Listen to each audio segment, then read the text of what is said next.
All right. Welcome to another episode of the Joe and Doug Show. We are here in Youngstown, and the weather is confused. The weather is confused. It pours and thunder and lightnings, and the sun is out. It's 70 degrees and it's 90 degrees. It can't make up its mind.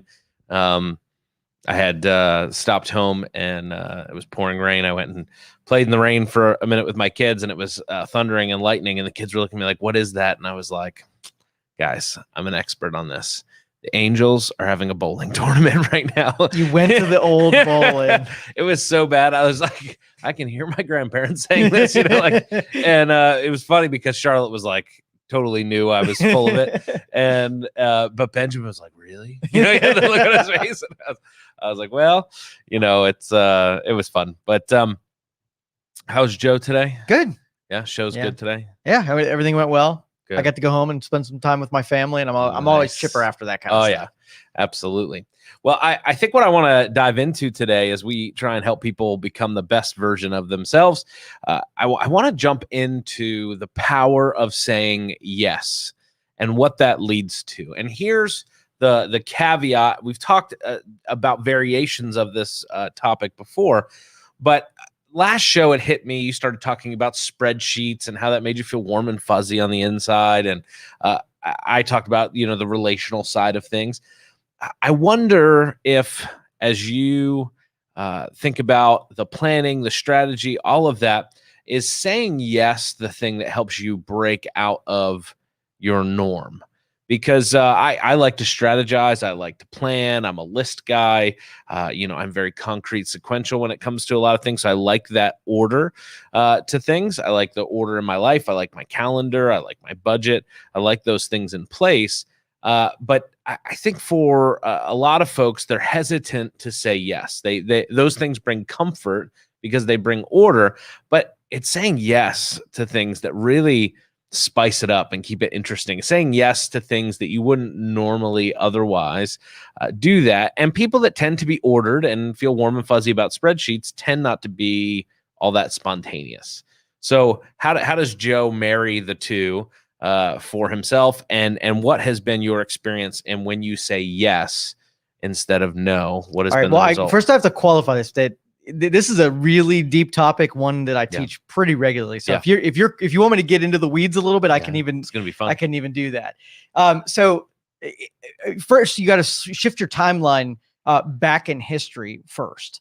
So when you're saying yes to stuff, it's stuff that you've already brought into your world and existence. Mm-hmm.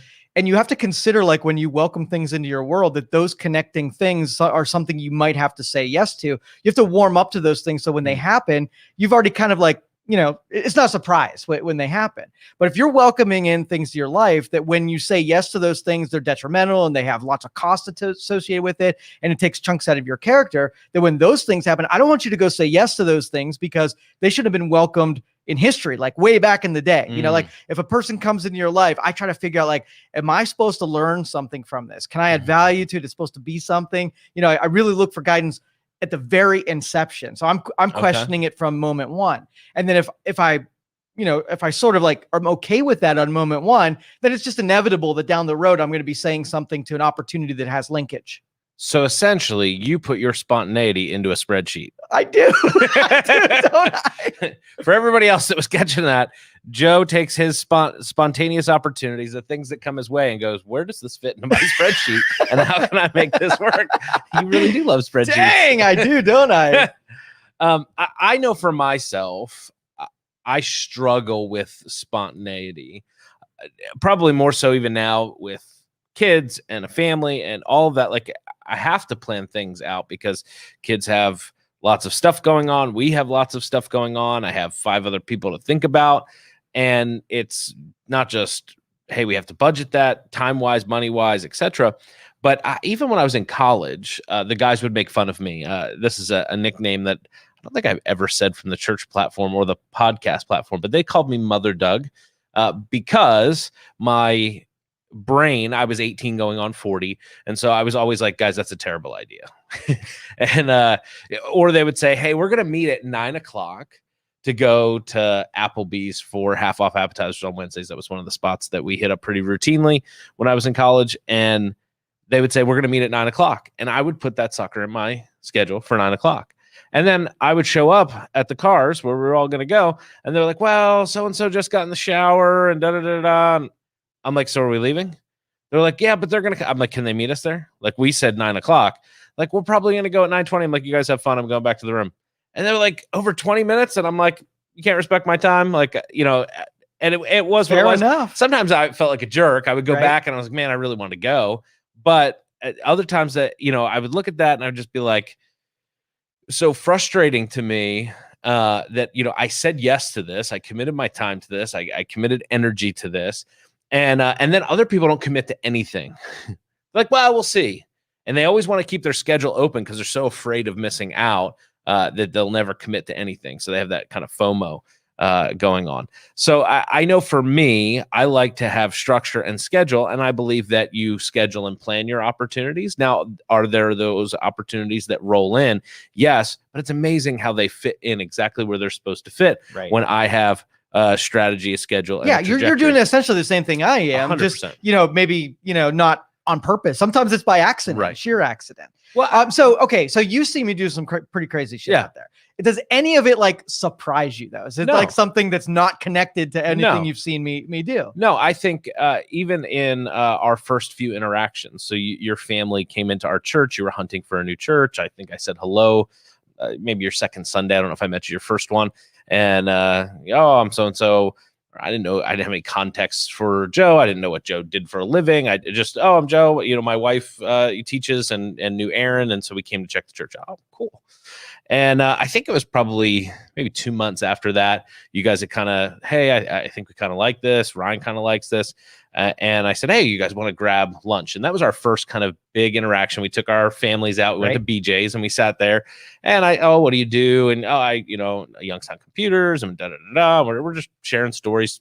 Some of it was small talk, just getting to know, which I know is your favorite thing. Oh, way up there. But I'll never forget in that moment. It's one of those things that I was like, I look back on as a point in our relationship where I normally would be more cautious and not just, yes, let's do that. I would chew on it and be like, well, let me think about that. I'll get back to you or whatever. But we're sitting at the table and you said, oh, does the church have any way to broadcast its services live online? And I said, well, I tried it, once, I don't know, I think it was 4 or 5 months ago. And I set my phone up on a tripod and it was terrible. And I just not an area of expertise for me. And you were like, well, can I give it a shot? Like, I have a computer company and, I think I'd like to try and do it. And I was like, sure. And in the church world, you have like 19 meetings and a budget thing. And, 3 years from now, we figure out how to do Facebook Live. And I hate that about that world. So, but I don't know. I don't know if I was feeling the right energy in that moment or what it was, but I was just like, yeah. And my normal response to people that I've only known for a couple months would be, let me think about that. And I would take it back and I'd chew on it. And then I would get back to you in a week or two and say, hey, thought about that. It's going to cost let me know what we need to get. And I would have been a little more measured. But for whatever reason, in that moment, I was like, yeah, that'd be sweet if you want to try and do that. Now, I didn't know what I was signing up for in that moment because that was Sunday after church. The following Sunday, you showed up with tons of gear and cameras and you'd set up a faux Facebook page and you were pumped. I don't mess around. I was like, wow. And in my head, I'm going, how's the church going to be able to afford all this stuff? Like I hope he's not going to submit me a whole bunch of receipts. Like I don't have any context. I just felt right in the moment and said yes. And I will say that yes has led to a whole series of yeses, between us, from podcasting to, even connecting relationships at the church. And now businesses have started because of those relationships. And it's just awesome to watch a spontaneous, unmeasured yes lead from to you, from a guy that kicked you off the spreadsheet. Yeah, it took it out of my calendar, took it off my 5-year plan. And I see you saying yes a whole lot more too. Yeah. So and I do some of them not work out? Absolutely.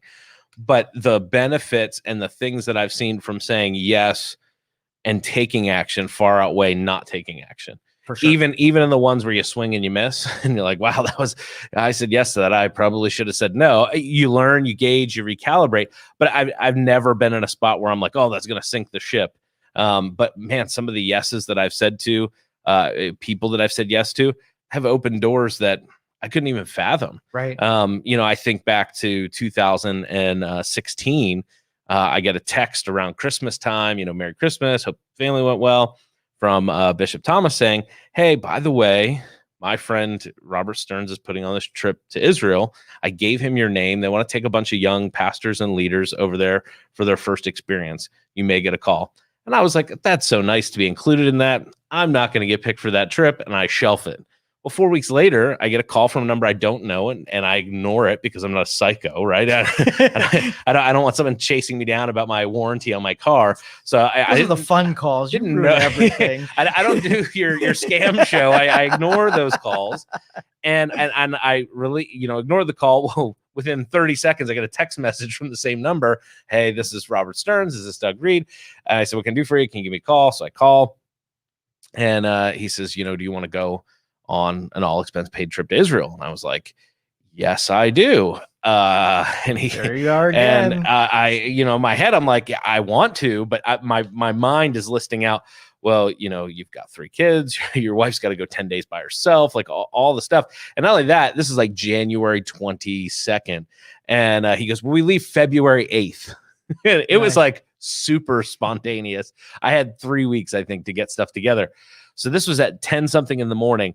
And I am, I share with the staff, like, I have to make this decision today. I have 24 hours to get back. I have to send my passport. I've got to sign up for this stuff. I'm like, I've traveled out of the country one time on my honeymoon to Mexico. And like, here I am, I'm going to go across the world with a whole bunch of people I don't know, to, a country that, is very intriguing from a biblical standpoint, but I don't know anything else about it.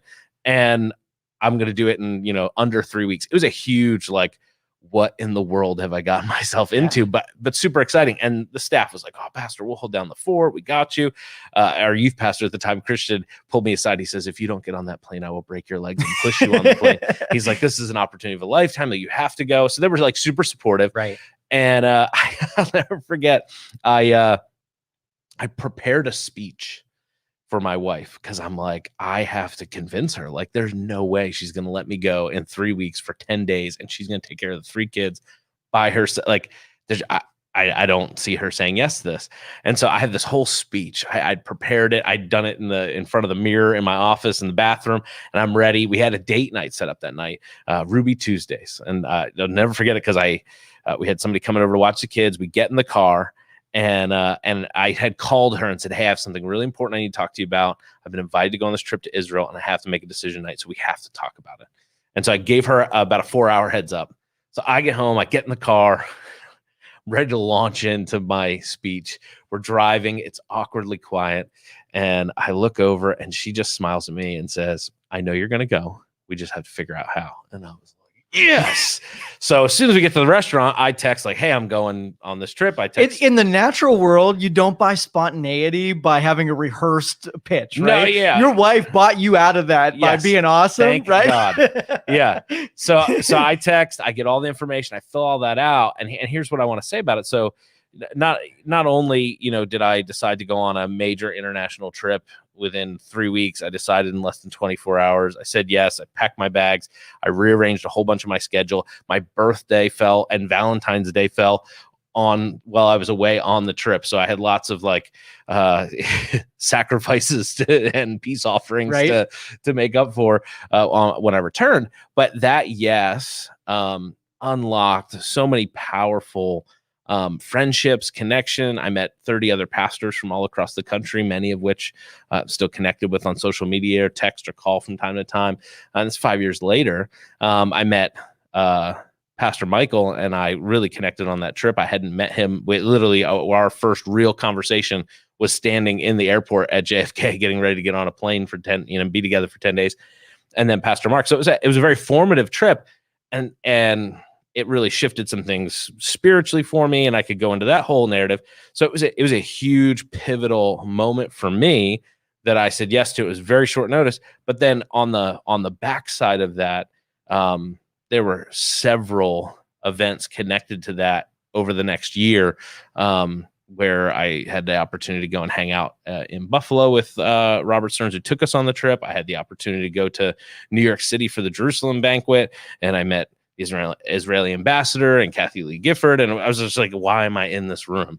It's because I said yes to a trip to Israel. Exactly. And it's so wild to think. And the crazy part is I didn't pay for any of it. Like God literally ordered those steps. And I was just like, what am I doing here? And yes unlocks those things. I say no to that. That whole year is different. Right. And I look back at that and I go, it was so worth it.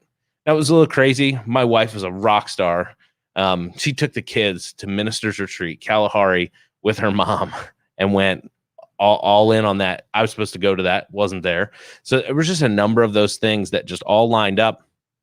And I look at a series of other events where I said yes to some things that, didn't fit in the 5-year plan, but were spontaneous and were outside the spreadsheet.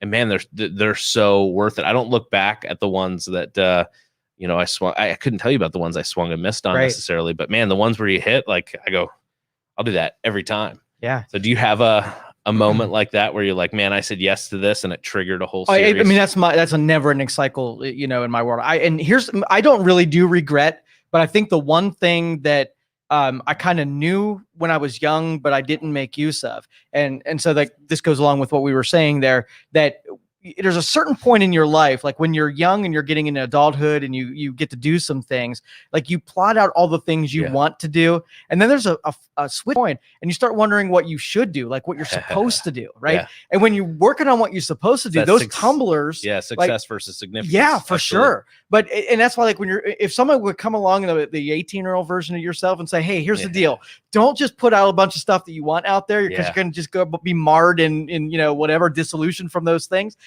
Start trying to figure out, put some philosophy behind it and figure out what you're supposed to be working on. And then you don't have to have those cumbersome.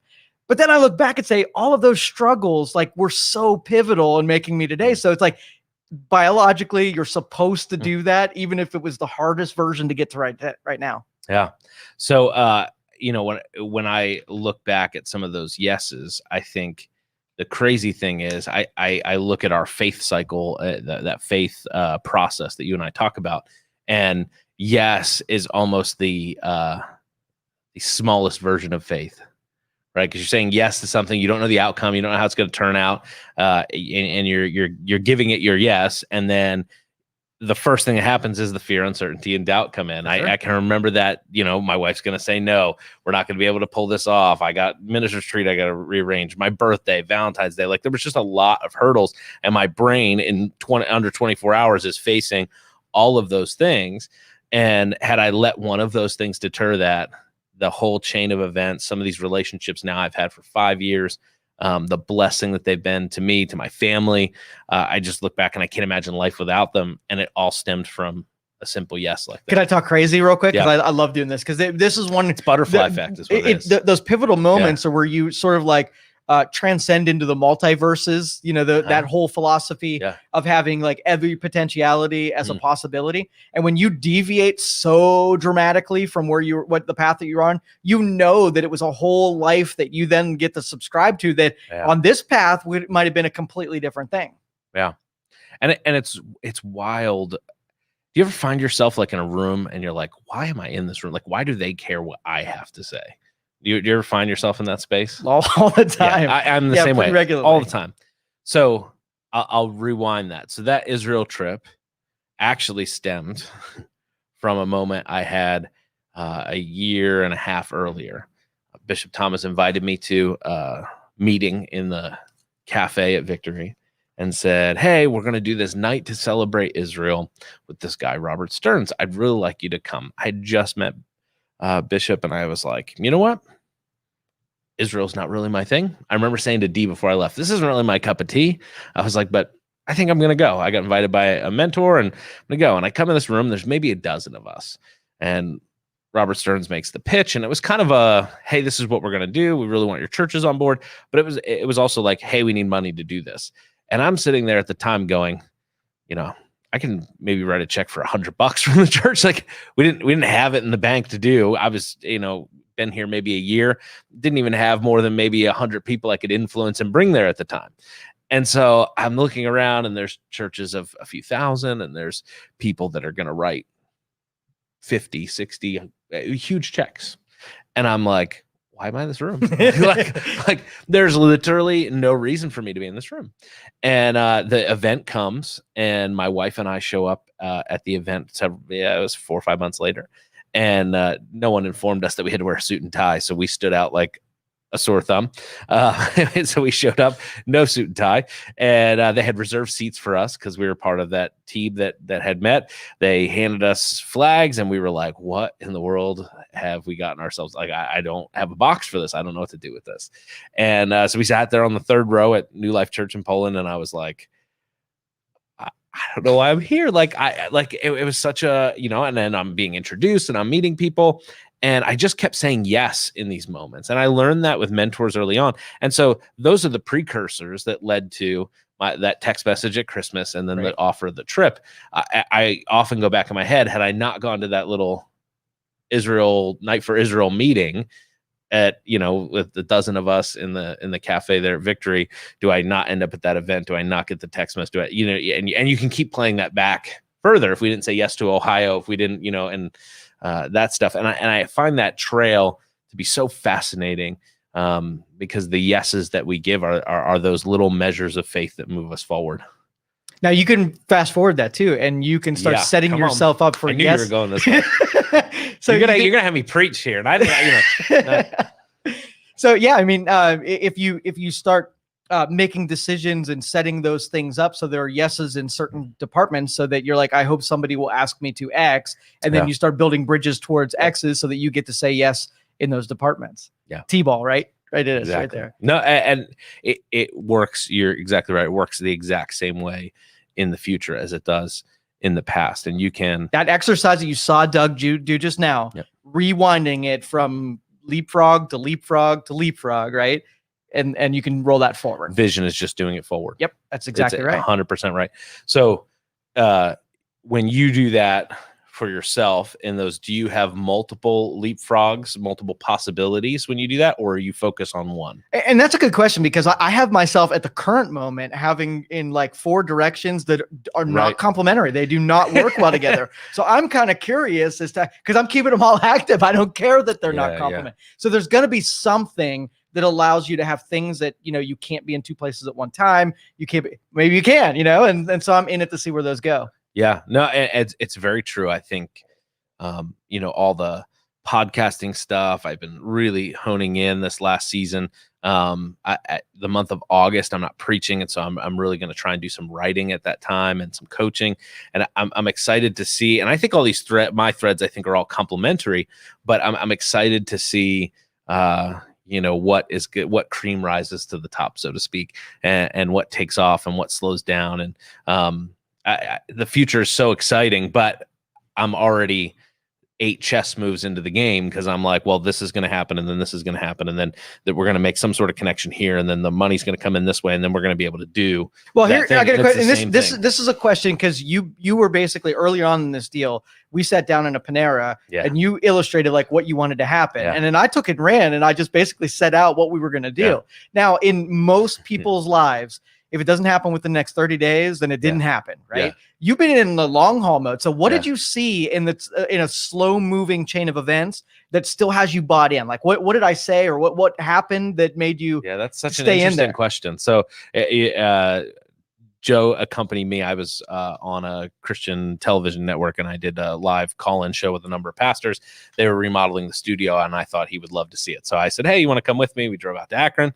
And after the show, we went to a Panera, and he was like, well, what do you want to do? And I was like, well, I'm doing what I want to do. Like, I love pastoring. I love people and stuff like that. He goes, well, that's an expression of what you do. And I was like, well, I really love taking people to Israel. And he's like, yeah, again, that's an expression of what you do. But you were helping me try and dig for what's the purpose? Like, yes, pastoring Bridge of Hope is that expression of your purpose. And yes, podcasting is an expression of your purpose, but it doesn't define you. It's a task that exposes it, but it's not.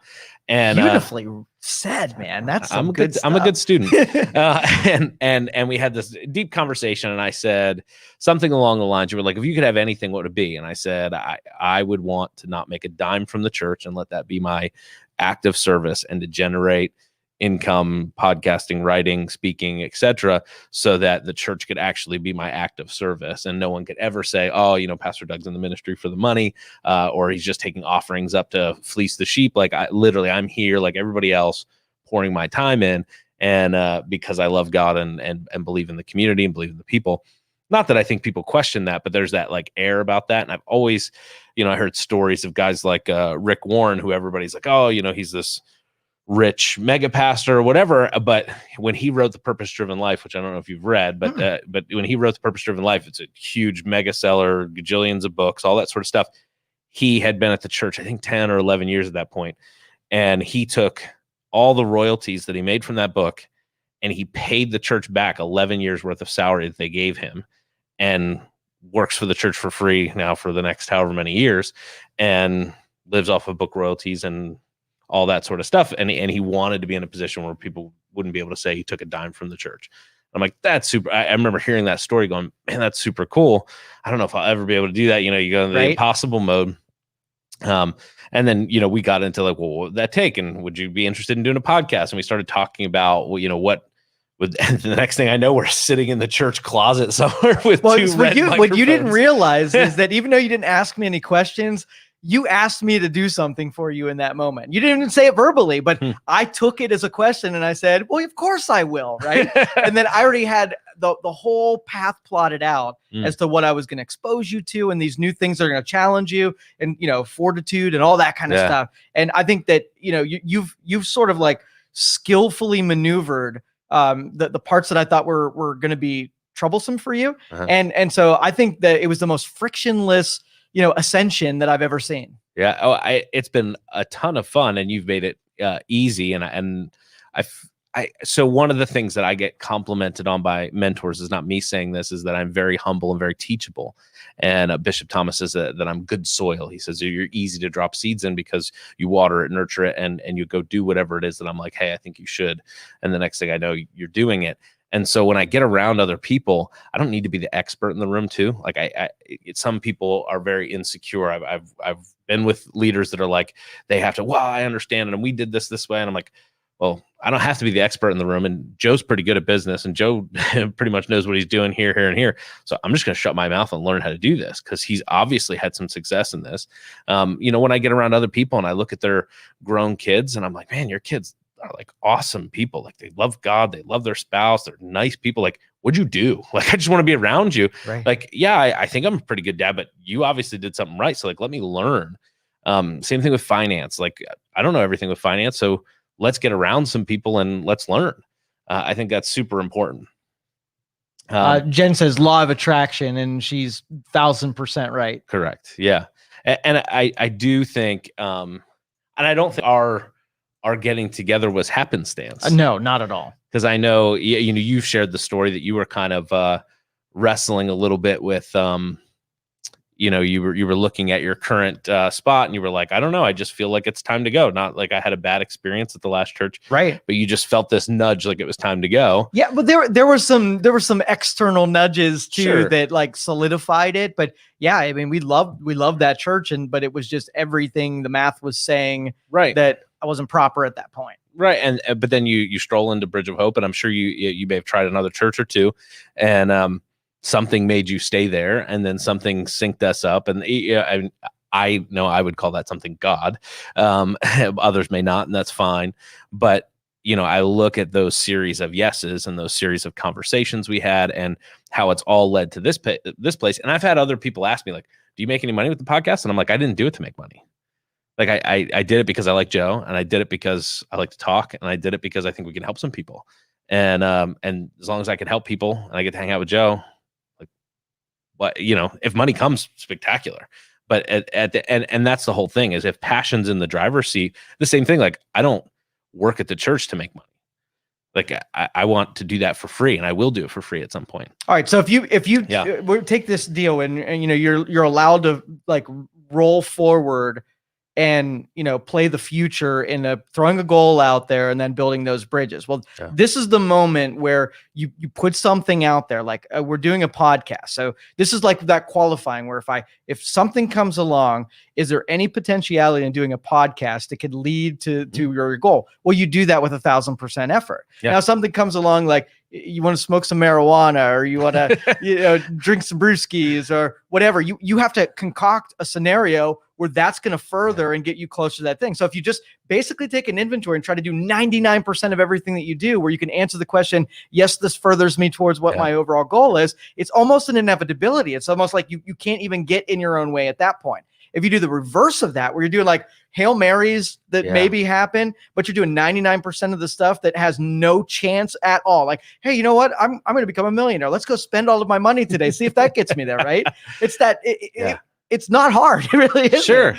No, I think you have those moments, and some people become risk averse because they say yes to things and then it doesn't pan out the way they thought, or they say yes and they thought they were getting one thing, they get bait and switch. They say yes. Those things do happen, but then what ends up happening is everybody pulls the cards in close to the chest. And I think when I say yes and something doesn't work out, it just makes me want to go out and say yes again, because the next one's going to be good. Now, let's just say podcast. Yeah. Your better senses took over and you said no. Right? Do you think the whole world would bend to push you back into saying yes at a certain point? Like, maybe you can't deny. I know it would have. Yeah. Even if you'd have said no in the short term, I'd have been like, okay, cool. And then you'd have come back sometime in the future and said, hey, you know what? I was a little negative about that. Let's try that again. I bet you that happens. Well, and what I find even interesting, more interesting, like I look at, we've been doing this a while, and it's like almost 18 months. Like it's been a while. And at some point we'll have to go and release some of those church closet red microphone top videos with dark lights. I'll do it. They were just like, wow, this is the original Joe and Doug show. Yeah, that'll be the secret stash. It'll come out one day. I assure you. That'll be fun. We'll have to do it at like our 500th episode, or the first episode we make money. We'll be like, this is what would you have invested in this back then? But I bet you if you go back and watch it, it's very similar to the show that you hear. Absolutely. Just a little more comfortable. I had a page of notes. I remember the first episode, I had quotes down that I wanted to get in, and I'm juggling the microphone and the notes, and it's dark. I can't see it.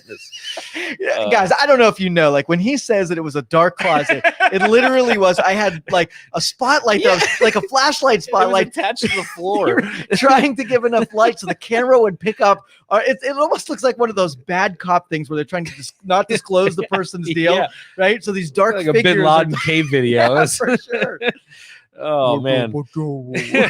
Well, and even when we started here, we had the two webcams, and every time we bumped the table, it would shake the whole webcam and stuff, and but all of that was in process, and none of that for me was a deterrent, because again, I was getting an opportunity to do something like podcasting that who knew, I remember the first time you invited me on the radio, I was like, oh, that's kind of cool. I've never done radio before. And I put the headset on and we hung out and took calls. It was cool.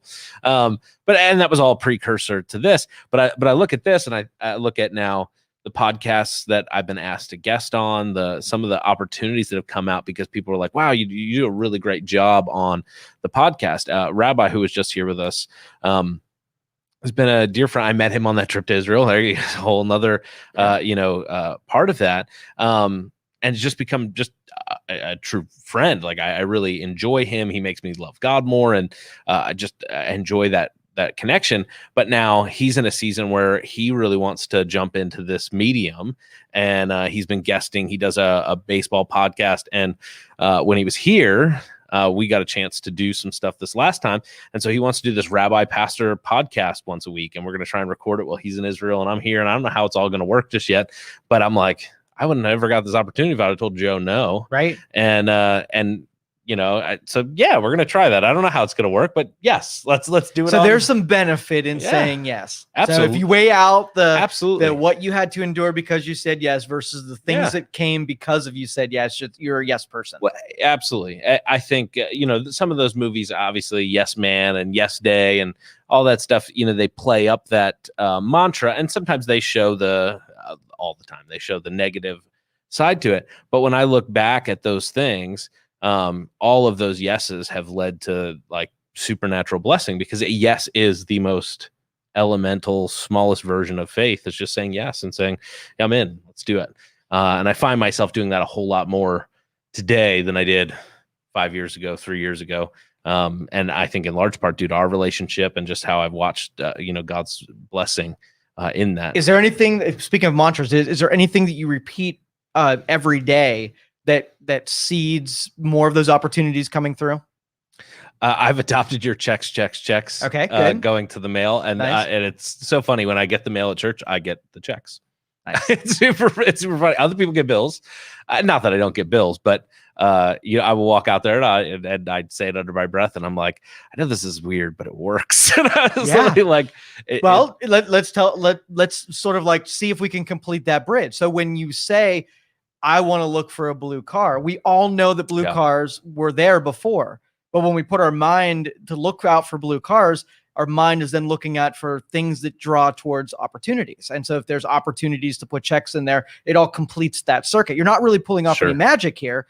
You're just programming your subconscious to notice things that you walk by. Because think about it, there's so much stimulus in the areas that we walk through. We walk by a whole lot of like things screaming at us because we're programmed to pay attention to what we want, what our conscious brain is telling us to think about. I think the other one for me right now, and I said this last show, is just that 1 yard at a time, just that consistency of, I don't have to do it all today, but I gotta move the ball a yard. I don't have to write the whole book today, but I gotta write for 10 minutes. Like those sort of things. Cause if I write for 10 minutes every day, the book will be done by the end of the summer. If I, like trying to write the whole book in one day, I'll spend 2 hours today, but then I won't do anything for the next 10 days. And it's moving that ball 1 yard at a time has become one of those mantras. And it helps me get up and say yes. We talked about motivation last time. You got to get up and say yes to your day. Some people just need the faith to get up and say, yes, today I'm going to step out and I'm going to make the bed and I'm going to get up and do what I need to do. And it's hard when you hit those ruts like we talked about and the lack of motivation in the last show. But that yes is the faith to start. And it has to an unspoken yes. If you create those, I have like 10 of them that I do every day, and they change because as soon as they become too routine that they lose their meaning, I put another one in there. So I do the checks. I tell myself that I love my body. I tell myself that please just assemble all the things I'm supposed to be working on today. I love my wife. So these let me start keying in on the things that support what my declaration is. So if I say I love my wife, I'm looking for reasons to love my wife. And there's stuff, if I want to be mad at her, there's probably stuff that I could do to look for, right? So if I woke up every day and said, I really don't like my wife, like, the laundry and the this and the that, Yeah. Sorry, hon, the laundry was not even a thing. Joe will do it as soon as I got it. No, and that's very true. What you look for, you will find. And when you set out and set a course, it's very easy to find. People oftentimes will, I'll make the quip when I'm speaking. I'll say, if you want to find things wrong, with me, go see my wife. I'm sure she's got a list. Like, because when you come across that way and you look for the faults and you look, there's a passage in the Bible, Joe, a scripture. Oh, I thought you were going to leave me hanging today. No. Thank you. And I love, so 1 Corinthians 13 is always used in weddings, and it's a terrible passage for weddings because it has nothing to do with weddings and nothing to do with romantic love. But it talks about love there, and it says a number of things there. It always hopes, it always trusts. But there's a spot in there, and it's like it always believes the best is one of the ways that it's translated. And I love that phrase. And when I get into a relationship with somebody or somebody's struggling in a friendship and they feel like, somebody's wounding them, and I always want to ask a question like, well, did they do that on purpose? Like, or are you just believing the worst about them? Because if you love them, you'd believe the best about them. Exactly. And it comes from that, that kind of place where if we're always skeptical, if we're always looking for the fault, we're always looking for the pit, you will find it. People are flawed. I have plenty of them. But if we look for the best in people, Bishop Thomas says it this way. He tries to see everybody that he meets with a 10 on their forehead. And he's like, because everybody's a 10. They've all been made in the image of God. And if I can see people through that lens, I'm going to look for the good things in them and the gold in them and not the dirt. And I just find that to be true across the board. If I wake up looking for garbage in my day, garbage I will find. That's the way that works. First, when I wake up, I have a thing on my wall that says, have gratitude. And it's well, if you could start off a day by somehow thinking of something to be thankful, then eventually, like, you surround your environments with everything. You look around and say, thank God that I have a warm house, I have food on the table, family, whatever. And you're looking for the best even in your environments. Yeah. Jen said, it's the things that I wouldn't usually say yes to that turn out to be big. And I think that's very true. It's the deviations from, hey, I'm here, here, and here, but I've never done that before, and I want to do that. I know for her, her trip to Israel that she went on, that was a big traveling and getting on a plane in 10 hours. Like that was a big deviation. Well, and that's why you and Jen, your yeses are more valuable than my yeses, because I almost do it too often, and I have too much faith, and I don't really get stretched in that way. But when you guys like push against the spreadsheet and go off and do something that is off the playbook, that's way more meaningful. And it's people like me that want to like cushion you so that experience is good for you, because I want you to keep doing it. Yeah. No, that's so true. When people are going to make a big yes, I'm like, I hope it works out. I got you, boy. Yeah. My brother called me the other night, and he's been believing for some hires at his church, and there's some things that are orchestrating right now. And like all in one day, he got call, and he's like, I think I might have these spots or whatever. And so getting to talk to him on the phone, he's all excited about it, and I'm like, these are all going to work out. And I'm trying to, because like he's taken a huge step of faith, and it's going to be a big shift, for the church as some of these pieces fall into place. So I just get excited as people step, into that, those kind of big, deviations from normal. Cause when you say yes to that stuff, Jen's absolutely right. Like it stands out. Right. For you. And when we were talking earlier in the year, we were talking about like the unity and bringing people together, and how we're going to common bonds and whatever. And this is one of those things where I think this unites people, when people like come together, not necessarily have to do words, but just lay down like cover fire for somebody else in order to explore doing new things. Because when you get into new territory, I don't know if you've ever gone on vacation and then everything you were worried about when you were at home, like, is gone. Like there's no even connection to it anymore. It's sort of like that. When you go off into that another tree, you get to like choose all of your complications, and it's an amazing thing. Yeah. When I went on my honeymoon, I remember it was my first time out of the country. I had to get a passport to go on my honeymoon. I'd never been. My wife had been on a couple mission trips, so she had a passport. And I just remember thinking like, I'm responsible for her.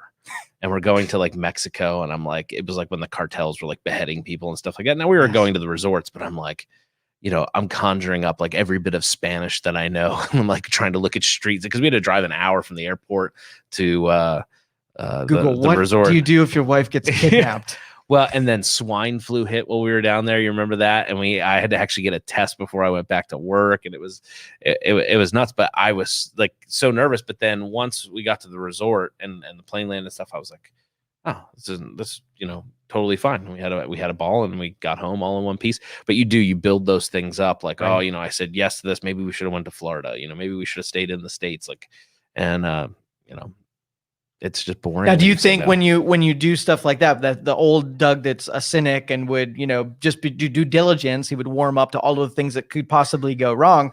You're going into the future, you're populating and seeding it with things that can go wrong, and either you don't do it because of that, or you bring some of that stuff into fruition. Yeah, that's wild. Even with the parking lot, we're raising $75,000 to expand the parking lot. We're trying to do it in the next 7 to 8 weeks. 5 spots paid for, which is awesome. Beautiful. But I've been doing the mental hula hoops in my head, and I think I told you this a couple weeks ago as we were getting ready to launch into it. The mental hula hoops of like, all right, I can't prepare myself for it not to work. And my brain wants to prepare for 5 contingencies. If we only raise half the money, what do we do? And I'm like, shut up. And it's so hard because my brain goes there like, well, what are you going to say? And how will you frame it? And how will you like, and I'm like, no, I'm not going to prepare for defeat. Like we're going to raise the money and we're going to do this thing in parking lot. But it's so weird that your brain is so wired that even though I'm like, no, like when I think about it, my brain's like, yeah, but what? And I'm like, shh. Right. And then people think I'm crazy. Like I have multiple people in my right. And I can whisper and say, hey, fear, uncertainty, and doubt's going to come along. Just tell them to go away. You're like, okay, yeah, I can deal with them. And it happens. You're like, well, what about? Yeah, 100%. No, it's so true. So for the average person listening to our show, what's one thing they could say yes to tomorrow when they wake up? What's a easy, and maybe they struggle to say yes to big things, and maybe they overthink some of those things, but what's like, hey, I can get up tomorrow and I can say yes to this, and I can start this chain reaction. Well, I'm going to go on a limb here, and this is something that I'm personally doing because I'm working on relationships. And so when people ask me to like go to graduations and go to weddings, guess what I like to do? Oh, you know what? I just don't have enough time. I'm super busy. Like I'm thinking something, but maybe I have root canal. Yeah, something's got to be scheduled in that time. But no, I mean, taking relationships with family, neighbors, friends, and saying yes to those things that are volleyed into your world without trying to figure out ways to say no.